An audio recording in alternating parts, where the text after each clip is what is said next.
इस वक्त अशोकनगर आरक्षित सीट है, वहां से कांग्रेस की घोषित प्रत्याशी श्रीमती आशा दोरे जी हमारे साथ जुड़ गई हैं। आशा जी, पहले तो बहुत बहुत बधाई आपको, बहुत बहुत शुभकामनाएं आपको। आपकी जो आशाएं थी वो पूरी हुई। थैंक यू सो मच जी। आज तो आशाएं पूरी हो रही हैं जी। आशा जी, मैं अभी कुछ और सवाल आपसे पूछूंगा, लेकिन उसमें पहला सवाल तो ये है कि जो जितने लोग छोड़ छोड़ के कांग्रेस से बीजेपी में गए थे, क्या उसके बाद जो सेकंड लीड है, सेकंड बेंच है, उसको आगे आने का मौका मिला इस घटना से? जी बिल्कुल, ये समझ लीजिए ये लोग जो पार्टी छोड़ के गए हैं उसके बाद हमारी पार्टी बिल्कुल क्लीन हो चुकी है। हम पूरी तरह से सब लोगों को आगे आने का मौका मिला है, सब लोग आगे बढ़ रहे हैं। ये हर सीट पर हुआ है ऐसा, मतलब आपको लगता है कि अब पार्टी पूरी तरह से साफ हो गई है? जी जी बिल्कुल, हर सीट पे यही हुआ है जी, बिल्कुल क्लीन हो चुकी है पार्टी। हाँ, अशोकनगर से जजपाल सिंह जज्जी साहब से आपकी संभावित टक्कर है। आपका नाम तो घोषित हो गया, उनका नाम भी शायद घोषित हो जाए, हालांकि अभी कंफर्म नहीं। तो अब वही जिनके साथ मिलकर कभी बीजेपी को चुनौती देते थे, आज उनसे टक्कर कितनी मुश्किल, कितनी आसान रहने वाली आपके लिए?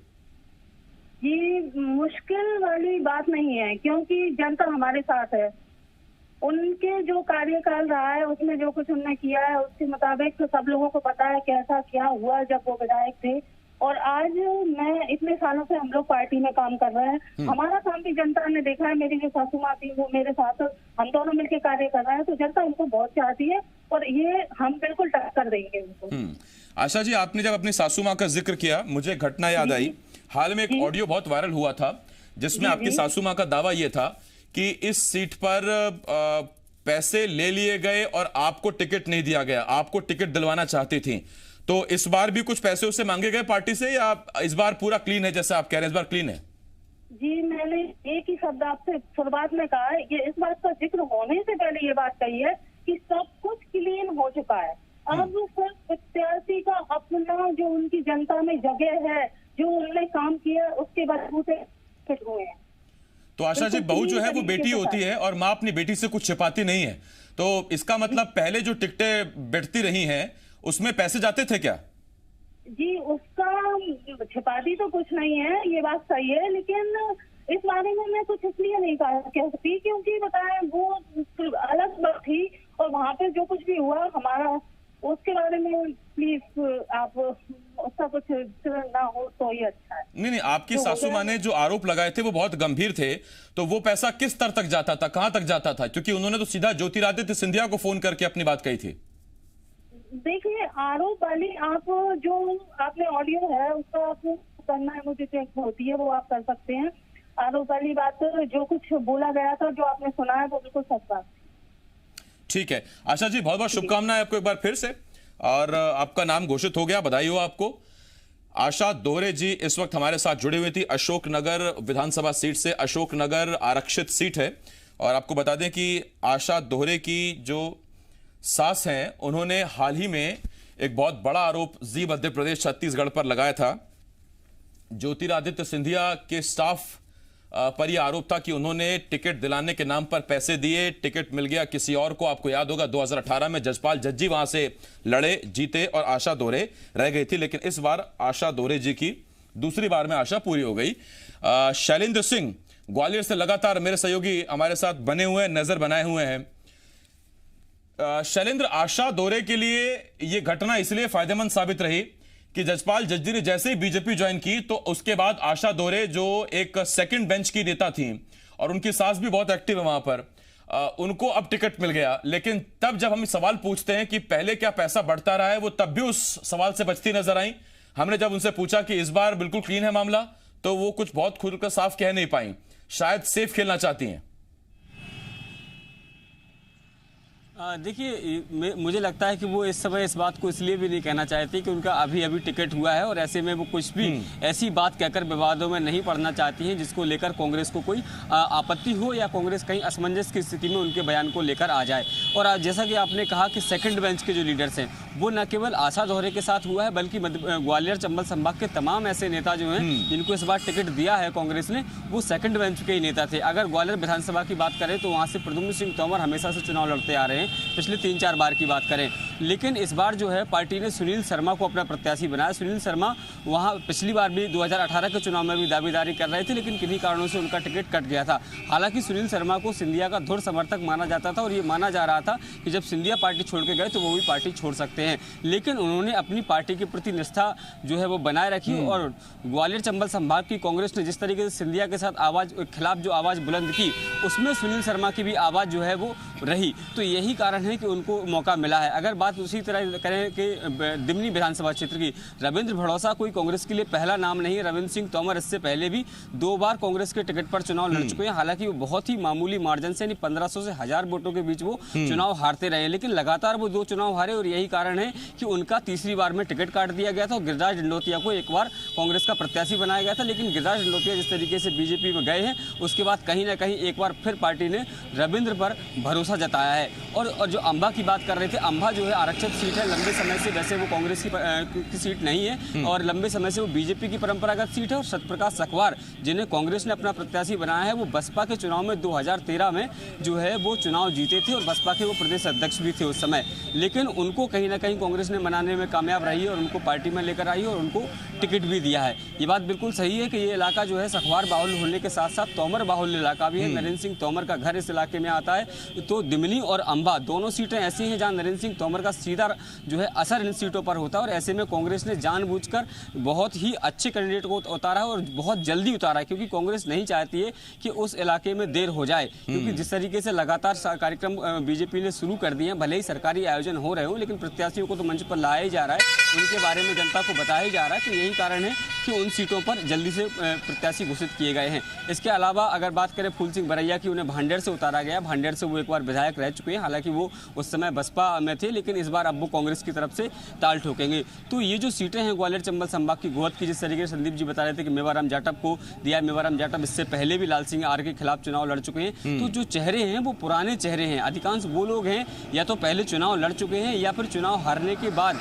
या ये कहें कि जो लोग पहले प्रत्याशी रहे उनकी वजह से उनको टिकट नहीं मिल रहा था। लेकिन एक बार जो है जब जिस तरीके से 22 जो विधायक हैं वो चले गए, उसके बाद कहीं ना कहीं इन लोगों को मौका मिला है। तो जिस तरीके से ये माना जा रहा है कि बीजेपी के जो संभावित प्रत्याशी हैं वो वही लोग होंगे जो ऑलरेडी कांग्रेस छोड़कर बीजेपी में गए हैं। और ऐसे में कांग्रेस नहीं चाहती थी कि वो पीछे रहे, क्योंकि लगातार बीजेपी अपने प्रत्याशी के प्रति लिए जो है वो प्रचार कर रही है, वो प्रत्याशी खुद प्रचार कर रहे हैं, लेकिन कांग्रेस में वो स्थिति नहीं बन पा रही थी। क्योंकि अभी अगर कोई एक व्यक्ति प्रचार करने निकलता था तो ये नहीं कह पा रहा था कि वो आखिर प्रत्याशी होगा या नहीं होगा। हालांकि ग्वालियर चंबल संभाग की 16 में से 9 सीटों पर अभी ऐलान किया गया है और जो बाकी की सीटें हैं 7 सीटें, उन पर भी लगातार मंथन चल रहा होगा। और उसमें सबसे महत्वपूर्ण है एक तो जौरा सीट है। जौरा सीट वो सीट है जहां पर बाई इलेक्शन होना है, क्योंकि वहां के जो विधायक थे उनका निधन हो गया था। तो ऐसे में वहां भी रस्साकसी का दौर है। प्रॉपर मुरैना की बात करें, वहां पर भी लगातार, क्योंकि वहां 2 कैंडिडेट सबसे आगे चल रहे हैं। मैं लौट रहा हूं आपके पास शैलेंद्र। इस बीच भोपाल से मेरे सहयोगी विवेक पटैया हमारे साथ जुड़ गए, लेकिन साथ ही साथ हमारे साथ आगर सीट से कांग्रेस के घोषित प्रत्याशी विपिन वानखेड़े भी जुड़ गए हमारे साथ। विवेक, मैं लौटूंगा आपके पास। विपिन जी, बहुत बहुत बधाई हो आपको, कांग्रेस ने आपको प्रत्याशी बना दिया अपना। जी धन्यवाद है, धन्यवाद जी। विपिन जी, बाकी सीटों के समीकरण अलग हैं, आगर और जौरा के समीकरण अलग हैं। बाकी सीटों पर कांग्रेसियों ने बीजेपी छोड़ी और उसके बाद वहां उपचुनाव हो रहे हैं, लेकिन आपकी सीट पर विधायक जी का निधन हुआ था और उसके बाद कांग्रेस ने आपको टिकट दिया। अभी तारीखों का ऐलान नहीं हुआ है, तैयारियों के लिए अच्छा खासा वक्त मिल गया आपको? जी जी बिल्कुल जी। देखिए, मैं बताना चाहूंगा, यहाँ पर हम पिछले चुनाव में भी सिर्फ 2490 वोट से चुनाव में हमें हार का सामना करना पड़ा था। और चुनाव के बाद भी 15 महीने जो कांग्रेस की सरकार रही, उसमें कमलनाथ जी की जो कार्यशैली रही है, कमलनाथ जी ने जो विकास कार्य किए हैं, चाहे वो हम कर्जा माफी की बात करें या हमारे क्षेत्र में पिछले साल जो बम्पर मुआवजा कमलनाथ जी ने दिया उसकी बात करें, या फिर हम लोग जो बिजली के बिल कम आए, फसल के भाव अच्छे मिले, मंडी में नगद भुगतान हुआ, दूध के भाव अच्छे मिलने लगे किसानों को, ऐसे कई सारे काम हैं जो कमलनाथ जी की 15 महीने की सरकार में किए गए, जिससे जनता का कमलनाथ जी के प्रति समर्पण बढ़ा है, कमलनाथ जी के प्रति विश्वास बढ़ा है। और जब पिछला चुनाव हम लड़े थे तब 15 साल से भारतीय जनता पार्टी की सरकार थी, अभी 15 महीने की सरकार भी जनता ने देखी है। अब जो चुनाव होने वाला है वो चुनाव 15 साल बनाम 15 महीने का चुनाव होने वाला है। और हमें पूरा विश्वास है, इन पिछले 1.5 सालों में हमने भी भरपूर प्रयास किया है जनता की सेवा करने का, जनता का काम करने का, सुख दुख में खड़े रहने का। और हमें पूरा विश्वास है कि जनता इस चुनाव में हमारा साथ देगी, हमें आशीर्वाद देगी और हम लोग भारी वोटों से चुनाव में जीत विपिन जी, बीजेपी के नेता कह रहे हैं सीट तो देखिए हमारी है। मनोहर जी, अब तो स्वर्गीय मनोहर जी हमारे साथ नहीं है, अब उनके निधन से सीट खाली हुई। उन्होंने कहा कि मनोहर जी के किए हुए काम, सिंपैथी फैक्टर और उन्होंने जो काम अधूरे छोड़े वो शिवराज सरकार ही आगे बढ़ा सकती है। वहां आपके लिए चुनौती इस एंगल से है। देखिए, मैं भी ऊंटवाल जी के चरणों में नमन करता हूँ, वो भगवान के पास पहुंच चुके हैं। लेकिन इस बात को कहीं ना कहीं बीजेपी को भी समझने की आवश्यकता है कि ऊंटवाल जी विधायक रहे, मंत्री रहे, बीजेपी के प्रदेश के महामंत्री थे, सांसद रहे। ऐसे परिस्थिति में भी सिर्फ 2490 वोट से चुनाव जीत पाए थे, जबकि उन्होंने तरह तरह के हथकंडे अपनाए थे, तो भी सिर्फ 2490 वोट से बीजेपी चुनाव जीत पाई थी। तो ये तो बीजेपी के लिए मंथन का विषय है कि बीजेपी किस हिसाब से आगर को अपनी सीट मान रही है। और देखिए, जनता किसी की पपौती नहीं होती है, जनता अपने विवेक से निर्णय करती है, अपने स्वाभिमान से निर्णय करती है। पिछले चुनाव में भी जनता ने अपने विवेक से निर्णय किया, थोड़ी सी चूक रह गई, लेकिन इस बार जो थोड़ी सी चूक रह गई थी उसकी भी भरपाई होगी और 24,990 वोट से हम लोग यहाँ पर जीत हासिल करेंगे। इसमें मैं आपसे एक सवाल और पूछना चाहता हूं, तब जबकि कहते हैं कि कमलनाथ सीनियर हैं, ज्यादा सीनियर हैं, वही मुख्यमंत्री, वही नेता प्रतिपक्ष, वही प्रदेश अध्यक्ष, और उसके बाद फिर युवा पीछे छूट जाते हैं। लेकिन आगर से अगर कांग्रेस विपिन वानखेड़े को चुनती है तो शायद अब कांग्रेस विपिन का चेहरा सामने करके कह सकती कि देखिए हमारा युवा खून, हमारा युवा जोश भी मैदान में है। जी देखिए, बिल्कुल ये वास्तविकता है। मेरी उम्र 32 साल है और मुझे इसके पहले जब मेरी उम्र 30 साल थी तभी भी मुझे पार्टी ने चुनाव लड़ने का मौका दिया था। अभी 2 ही साल में फिर से पार्टी ने मुझे चुनाव लड़ने का मौका दिया है, और सिर्फ मुझे ही नहीं बल्कि कई सारे युवाओं को पहले भी मौका दिया था और इस चुनाव में भी मौका दिया जा रहा है। तो ऐसी कहीं कोई बात नहीं है कि पार्टी सिर्फ सीनियर को लेकर चल रही है, पार्टी सीनियर को भी लेकर चल रही है, पार्टी युवाओं को भी लेकर चल रही है। और देखिए, युवाओं की मेहनत और साथ में सीनियर बुजुर्गों के अनुभव की भी बहुत आवश्यकता होती है। और निश्चित तौर पर कमलनाथ जी अगर अभी नेता प्रतिपक्ष हैं तो वो सिर्फ एक टेम्पररी व्यवस्था है, 2 महीने की बात है। 2 महीने बाद कमलनाथ जी फिर से मुख्यमंत्री बनेंगे। कॉन्फिडेंस गजब है। विपिन, मैं आपसे एक सवाल पूछना चाहता हूं, क्योंकि अब हम करीब हम उम्री ही हैं, तो मैं विपिन के ही आपसे बात करूंगा। विपिन, मैं आपसे ये भी सवाल पूछना चाहता हूं कि ये इस बार का चुनाव और पिछली बार का विधानसभा चुनाव, यानी कि 2018 में 15 साल की शिवराज सरकार के खिलाफ एंटी इनकम्बेंसी थी। वो जाहिर है वो होती है हर सरकार के खिलाफ जब इतनी लंबी सरकार चलती है। फ्रेश चुनाव थे, एकदम नई सरकार चुनी जानी थी। लेकिन अब एक मौजूदा सरकार के दौर में इस सीट पर उपचुनाव हो रहा है, ये कितना टफ है आपके लिए? देखिए, एग्जैक्टली मैं भी यही बात आपको बोलना चाहता हूं कि 15 साल का कार्यकाल जनता ने भारतीय जनता पार्टी का देखा और सिर्फ 15 महीने का कार्यकाल जनता ने कांग्रेस की सरकार का देखा। जनता ने परिवर्तन किया था ये सोचकर कि हमें एक अच्छी सरकार मिलेगी जो अच्छा काम करेगी, एक अच्छा मुख्यमंत्री मिलेगा। और जिस सोच के साथ जनता ने वोट कांग्रेस को दिया था उससे बढ़ चढ़कर कमलनाथ जी ने प्रदर्शन किया, बढ़ चढ़ कमलनाथ जी ने जनता का काम किया। जितने भी वादे किए थे, चाहे वो कर्ज माफी की बात हो, बिजली के बिल की बात हो, गौशालाओं की बात हो, सभी काम कमलनाथ जी ने किए और 15 महीने में जमीन पर उतार कर बताए। कोई भी ऐसा नहीं बोल सकता कि काम जमीन पर नहीं उतारे। अगर कोई बोलता है तो मैं चुनौती दे सकता हूँ कि मैं लिस्ट दूंगा हमारे क्षेत्र में जिन किसानों को कर्जा माफ हुआ, मैं लिस्ट दूंगा कि कहाँ कहाँ पर गौशालाएं बनी, मैं जानकारी दूंगा कि बिजली के बिल कम आ रहे थे। तो ये सब काम 15 महीने में जमीन पर उतरे और जनता ने जितनी उपेक्षा करी थी उससे ज्यादा अच्छा काम कमलनाथ जी ने कर दिया। तो ये जो अगर भारतीय जनता पार्टी सोचती है कि 15 साल की एंटी इनकम्बेंसी थी, तो मैं बताना चाहूंगा कि ये चुनाव में भारतीय जनता पार्टी को और मुश्किलें बढ़ने वाली है, क्योंकि अब जनता की उम्मीदें बढ़ चुकी है। जनता के पास एक तुलना है 15 साल और 15 महीने की। जनता देख चुकी है कि कमलनाथ जी ने मुख्यमंत्री बनके कितने बदलाव किए और उसी के आधार पर जनता वोट देगी। विपिन, बहुत शुक्रिया आपका और बहुत बहुत शुभकामनाएं आपको। एक बार फिर से बधाई, टिकट पाने के लिए शुभकामनाएं, चुनाव के लिए हमारे साथ जुड़ने के लिए बहुत धन्यवाद। विपिन वानखेड़े, अगर सीट है, रिजर्व सीट है अनुसूचित जाति के लिए। एक बार फिर विपिन वानखेड़े पर कांग्रेस ने भरोसा जताया। 32 साल की उम्र है, युवा प्रत्याशी, युवा चेहरे के तौर पर कांग्रेस का प्रतिनिधित्व करेंगे आगर सीट पर। विवेक पटैया, जी मीडिया संवाददाता, मेरे सहयोगी हमारे साथ भोपाल से जुड़े हुए हैं। विवेक, सीधा मैं आपके पास आ रहा हूं। विवेक, इन 15 सीटों पर प्रत्याशियों के नामों का ऐलान और 9 सीटें खासतौर पर ग्वालियर चंबल संभाग की, 16 सीटों में से 9 सीटों पर प्रत्याशी घोषित करके कांग्रेस ने साफ कर दिया है कि ये हमारी सीटें लॉक हैं, इस पर हमारा प्रत्याशी है। अब ना उन प्रत्याशियों को चिंता करने की जरूरत है कि पार्टी चुनेगी कि नहीं चुनेगी, और अब पार्टी ने यह भी साफ कर दिया कि आप कोई नाराज होता हो, टिकट नहीं मिला तो हो जाए, और अगर किसी से डील चल रही थी तो वो डील भी कैंसिल है। ये हमारे घोषित प्रत्याशी है। आसिफ, बिल्कुल कांग्रेस ने यहाँ पर अपने प्रत्याशियों की घोषणा करके एक बात स्पष्ट कर दी है कि चाहे वो विरोध हो पार्टी के अंदर या फिर बीजेपी की कोई भी रणनीति, हमारा प्रत्याशी यही होगा कि 15 सीटें घोषित करने के बाद बीजेपी के उस कॉन्फिडेंट को भी कांग्रेस ने जो है यहाँ पर झटका देने की कोशिश की है, क्योंकि कांग्रेस के पास प्रत्याशी जो है वो सबसे बड़ा आरोप बीजेपी की तरफ से बार बार लगाया जा रहा था कि कांग्रेस प्रत्याशी तय करने में लगी हुई है, प्रत्याशी नहीं मिल रहे कांग्रेस के को। बीजेपी के पास प्रत्याशी ऑलरेडी तय थे, 25 प्रत्याशी ऑलरेडी बीजेपी के पास तय है, क्योंकि जिन लोगों ने इस्तीफा दिया है उन्हीं को चुनाव लड़ाना है। और ऐसे में अक्सर कांग्रेस के नेताओं पर, कांग्रेस पर तंज बीजेपी के नेता कसते थे कि हम तो चुनाव मैदान में कूदे हैं, हम चुनाव के लिए लगातार जो है दौरे कर रहे हैं, जनता से मिल रहे हैं, लेकिन कांग्रेस के नेता अभी भी प्रत्याशी ही खोज रहे हैं और कांग्रेस के नेताओं पर ये अक्सर आरोप लगते थे। लेकिन अब जो है 15 प्रत्याशियों की घोषणा करके कांग्रेस ने ये बता दिया है कि बीजेपी से किसी भी मुकाबले में कांग्रेस पीछे नहीं है। एक बात यहाँ पर इस सूची में देखने के बाद जो मेरे को समझ में आई है वो ये है कि कांग्रेस ने अभी भी उन्हीं प्रत्याशियों पर भरोसा जताया जो दूसरी पार्टियों से आए हैं।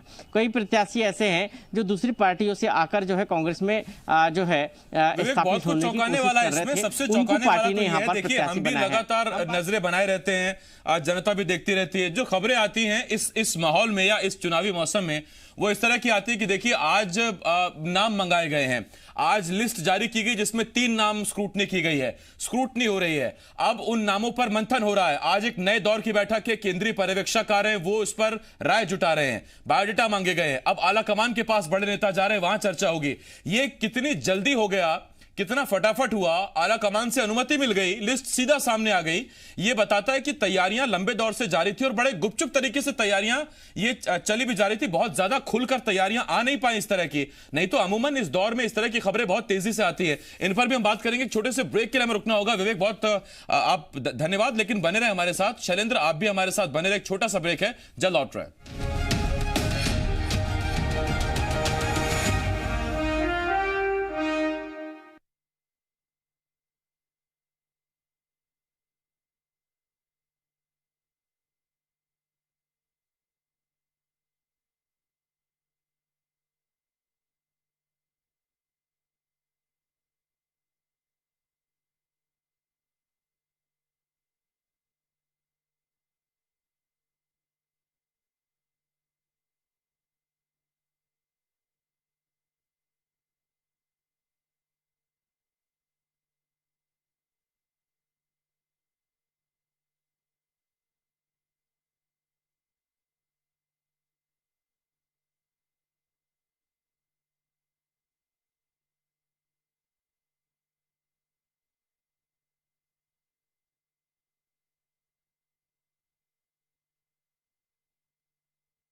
नमस्कार, स्वागत है आप सभी का। मैं हूं आपके साथ लोकेंद्र त्यागी। बुलेटिन में सबसे पहले बात उपचुनाव की जंग की, जिसमें कांग्रेस ने आज अपने पत्ते खोल दिए हैं।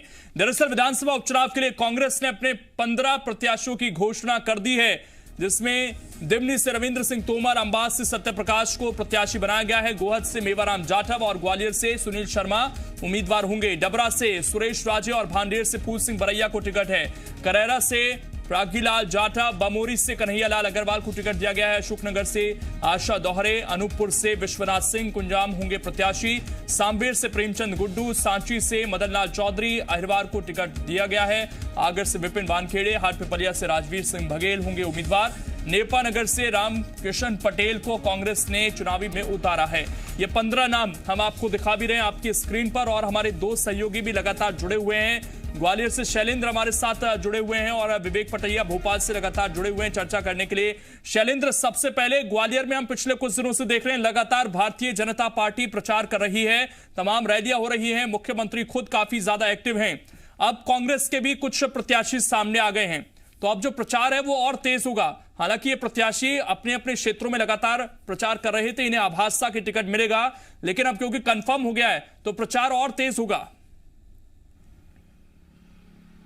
देखिए, बिल्कुल अब प्रचार और इसलिए ज़्यादा तेज हो जाएगा कि बीजेपी भले ही अपने मंचों से अपने संभावित प्रत्याशियों के नाम की बात कह रही हो और उनको जनता का समर्थन दिलाने की बात कर रही हो, लेकिन कांग्रेस के सामने अभी दिक्कत ये थी कि वो खुलकर किसी भी नेता का नाम नहीं ले पा रहे थे कि आखिर उनका संभावित प्रत्याशी या प्रत्याशी कौन होगा। लेकिन अब कांग्रेस के पास ये कहने को मौका मिल गया कि देखिए, अगर आप जिस विधानसभा क्षेत्र में भी अगर वो जाएंगे, अगर ग्वालियर में आते हैं तो वो कह सकते हैं कि सुनील शर्मा को वोट देना है, या फिर वो जब मुरैना जाएंगे तो दिमनी विधानसभा में रविंद्र भड़ौसा का नाम ले सकते हैं। और जिस तरीके से कांग्रेस पर लगातार बीजेपी हमलावर थी, बीजेपी के तमाम आला कमान के जो नेता हैं वो ये लगातार इस बात को कह रहे थे कि कांग्रेस को ढूंढे से प्रत्याशी नहीं मिल रहे हैं, और ऐसे में इतनी जल्दी भले ही तारीखों का ऐलान ना हुआ, उसके पहले कांग्रेस ने प्रत्याशी घोषित करके ये बता दिया है कि वो कहीं बीजेपी से कहीं भी पीछे नहीं है। भले ही बीजेपी अपने प्रत्याशियों की घोषणा नहीं कर पाई हो, हालांकि बीजेपी में तो ये तय माना जा रहा है कि 25 कैंडिडेट तो वही होंगे जो कहीं ना कहीं कांग्रेस छोड़कर बीजेपी में आए हैं, लेकिन अधिकृत तौर पर तो अभी उन्हें प्रत्याशी नहीं कहा सकता। लेकिन कांग्रेस ने अपने 15 अधिकृत प्रत्याशी घोषित कर दिए हैं। लेकिन खास बात यह भी है लोकेंद्र कि जो प्रत्याशी अभी घोषित किए गए 9, उनमें से 4 प्रत्याशी ऐसे हैं जो दूसरी पार्टी से आए हुए हैं। हालांकि कुछ ऐसे चेहरे हैं जो लंबे समय पहले कांग्रेस में शामिल हो चुके हैं, जैसे अगर फूल सिंह बरैया की बात करें, वो बसपा से यहाँ आते हैं। जो सत्यप्रकाश सखवार जिन्हें अंबा से टिकट दिया गया है, वो बसपा के एमएलए रहे हैं, बसपा के प्रदेश अध्यक्ष रहे, और वो हाल ही में कांग्रेस में शामिल हुए थे। इसी के अलावा अगर बात करें डबरा विधानसभा क्षेत्र की, सुरेश राजे जो बीजेपी के नेता हैं, बीजेपी के चुनाव पर एक बार टिकट पहले भी लड़ चुके हैं, उनको कांग्रेस ने अपना प्रत्याशी बनाया। उसी तरह करैरा विधानसभा सीट की बात करें तो प्रागीलाल जाटव, जिन्होंने 2018 का चुनाव जो है वो बसपा के टिकट पर लड़ा था, और कुछ दिन पहले ही उन्होंने कमलनाथ के सामने भोपाल में सदस्यता कांग्रेस की ग्रहण की थी। हालांकि 2018 के चुनाव में उनको अच्छे खासे वोट मिले थे। यही कारण है कि कांग्रेस ने उन्हें अपने दल में शामिल किया था, और न केवल दल में शामिल किया बल्कि उनको अपना प्रत्याशी भी घोषित कर दिया है। और बाकी सीटों की बात करें तो प्रत्याशी वही हैं जो है तो पहले कांग्रेस के तरफ से चुनाव लड़ते आए हैं, या कांग्रेस का जो झंडा बुलंद हमेशा करते हैं। चाहे ग्वालियर की बात करें, प्रद्युम्न सिंह तोमर के खिलाफ उनके ही सहयोगी रहे, कभी सुनील शर्मा को मैदान में उतारा है, दिमनी से रविंद्र तोमर को उतारा है। रविंद्र तोमर का ये तीसरा चुनाव होगा, इससे पहले वो 2 बार चुनाव लड़ चुके हैं। 2 बार वो बहुत ही मामूली मार्जिन से चुनाव हारे हैं। एक बार बीजेपी के शिवमंगल सिंह तोमर से वो चुनाव हारे थे, और एक बार बसपा के बलबीर डंडोतिया से उन्होंने शिकस्त पाई थी। तो 2 बार चुनाव हारे थे, इसलिए तीसरी बार उनको टिकट नहीं दिया गया था। तीसरी बार गिरिराज डंडोतिया पर पार्टी ने दाव खेला था, लेकिन जब गिरिराज डंडोतिया जो है पार्टी छोड़कर चले गए तो एक बार फिर रविंद्र सिंह तोमर पर पार्टी ने भरोसा जताया है।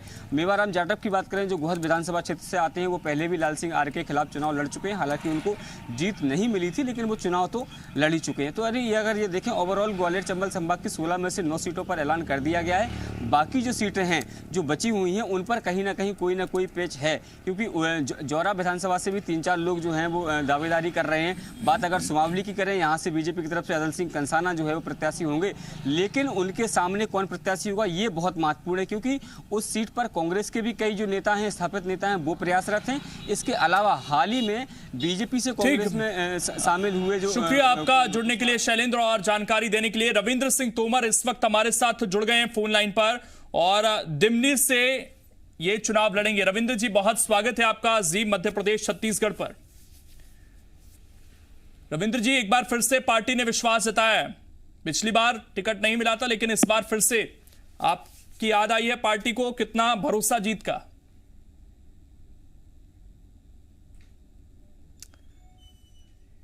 ठीक, आवाज नहीं पहुंच पा रही रविंद्र सिंह तोमर जी के पास। दोबारा से हम जुड़ने की कोशिश करेंगे। दिमनी से वो चुनाव लड़ेंगे, पार्टी ने उन पर भरोसा जताया, सीनियर लीडर हैं, इससे पहले भी चुनाव लड़ चुके हैं। विवेक पटैया भी हमारे साथ इस वक्त जुड़े हुए हैं। विवेक, का लगातार कांग्रेस के बारे में यह कहा जा रहा था कि कांग्रेस पिछड़ रही है, प्रचार भी अभी शुरू नहीं हुआ है, और बीजेपी की हम कह सकते हैं कि जो दूसरी पारी है प्रचार की वो शुरू हो चुकी है। कांग्रेस के बारे में लगातार ये कहा जा रहा था कि ये तो सोशल मीडिया पर एक्टिव हैं, बाहर नहीं निकल रहे हैं, लेकिन जो बैठकें हो रही थी लगातार, उसकी जो तैयारी थी वो आज सबके सामने है।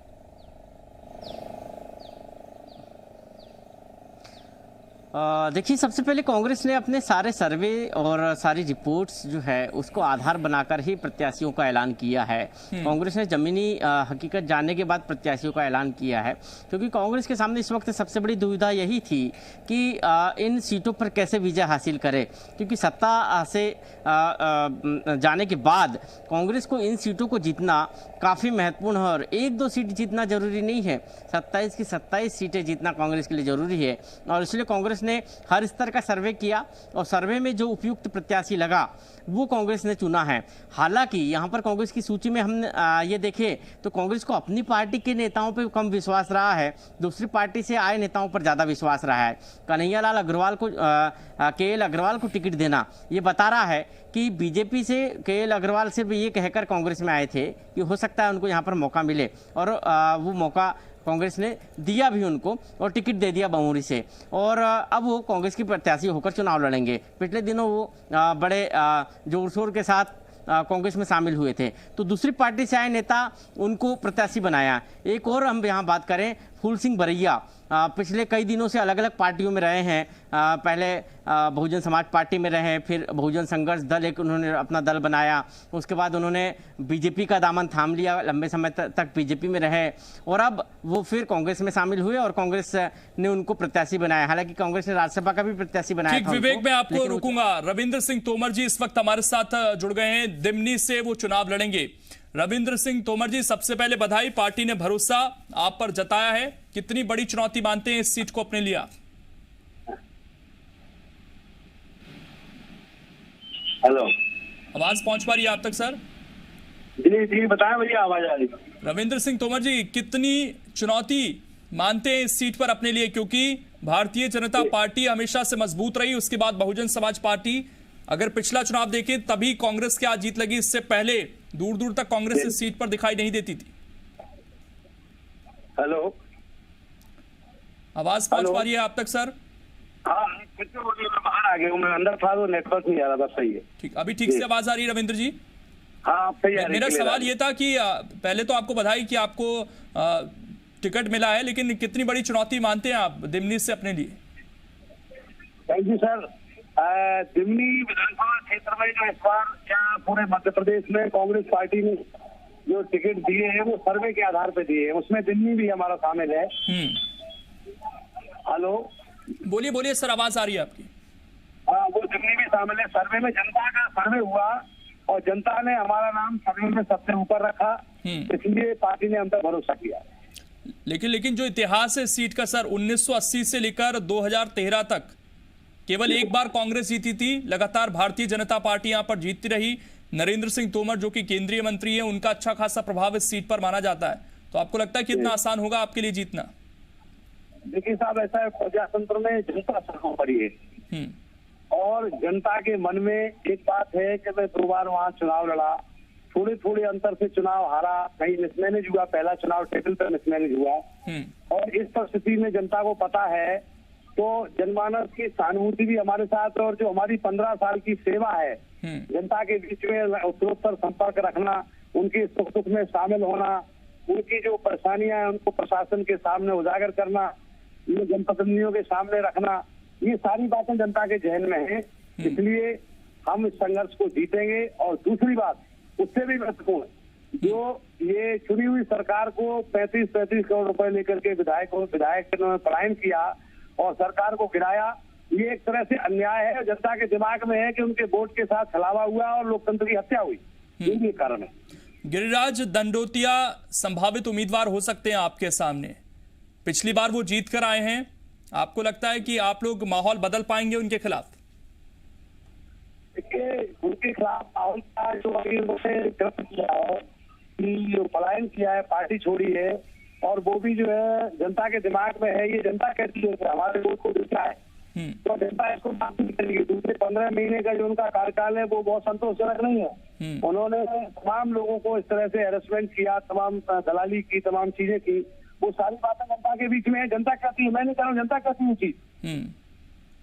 चलिए, शुक्रिया रविंद्र सिंह तोमर जी जुड़ने के लिए और बातचीत करने के लिए। जी मध्य प्रदेश छत्तीसगढ़ के साथ दिमनी से चुनाव लड़ेंगे और गिरिराज दंडोतिया से उनका सामना हो सकता है।